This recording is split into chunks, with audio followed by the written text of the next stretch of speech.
Hi friends, வாங்க கொஞ்சம் கூட கசப்பே இல்லாமல் பாவக்காய் பொரியல் எப்படி செய்யுதுன்னு பார்க்கலாம். அதுக்கு ஒரு பேனில் 3 ஸ்பூன் எண்ணெய் ஊற்றிக்கலாம். 1 ஸ்பூன் கடுகு போட்டுக்கலாம். 2 ஸ்பூன் கடலப்பருப்பு போட்டுக்கலாம். போட்டு நல்லா பொரிய விட்டுறலாம். பொரிஞ்சதுக்கப்புறம் ஒரு பெரிய வெங்காயம் கட் பண்ணி வச்சுருக்கேன், அதையும் அதிலே போட்டுக்கலாம். ஒரு கொத்து கருவேப்பிலை போட்டுக்கலாம். நான் 4, 5 பல் பூண்டு இந்த மாதிரி சின்னதாக நறுக்கி வச்சுருக்கேன், அதையும் அதிலே போட்டுக்கலாம். போட்டு நல்லா வதக்கி விடுங்க. இப்படி வணங்கும்போது உங்களுக்கு அந்த கடலப்பருப்பு, பூண்டு, பாவக்காவோட சாப்பிடும்போது நல்ல டேஸ்ட் கிடைக்கும். பாவக்காவை இந்த மாதிரி கட் பண்ணி வச்சிங்க. பாவக்காய்ல கொஞ்சம் கூட தண்ணி இல்லாத, ஈரப்பதம் இல்லாத மாதிரி பார்த்துக்குங்க. ஏன்னா ஈரப்பதம் இருந்துச்சுன்னா தான் உங்களுக்கு பாவக்காய் கசப்பு ஏறும். ஈரப்பதம் இல்லைனாவே கொஞ்சம் கூட பாவக்காய் கசக்காது. இப்போ இதில் 1/4 ஸ்பூன் மஞ்சத்தூள், 1/2 ஸ்பூன் சாம்பார் தூள், 1/2 ஸ்பூன் மிளகாய் தூள் போட்டுக்கலாம்.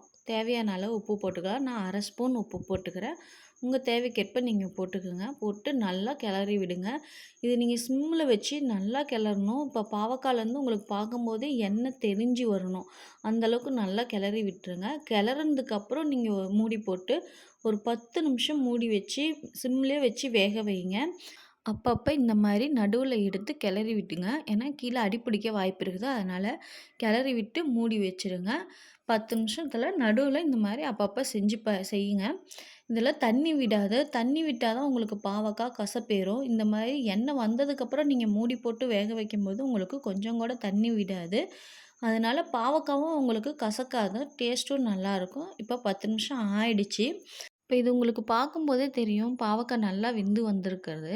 இப்போ இதில் நான் 3 ஸ்பூன் கிட்ட தேங்காய் துருவி வச்சுருக்கேன். அந்த தேங்காய் துருவல் போட்டு நல்லா கிளறி விட்டால் முடிஞ்சுதுங்க. நம்ம பாவக்காய் பொரியல் ரெடி. கொஞ்சம் கூட கசக்காது. இதே மாதிரியே செஞ்சு பாருங்கள். அங்கே பாருங்கள், பாவக்காவும் அந்த கடலப்பருப்பு அந்த பூண்டோடு சாப்பிடும்போது அவ்வளோ டேஸ்ட்டாக இருக்கும். உங்களுக்கு இந்த ரெசிபி பிடிச்சிருந்தா லைக் பண்ணுங்கள், ஷேர் பண்ணுங்கள், சப்ஸ்கிரைப் பண்ணுங்கள். தேங்க்யூ ஃபார் வாட்சிங். பாய் ஃப்ரெண்ட்ஸ், நெக்ஸ்ட் வீடியோவில் பார்க்கலாம்.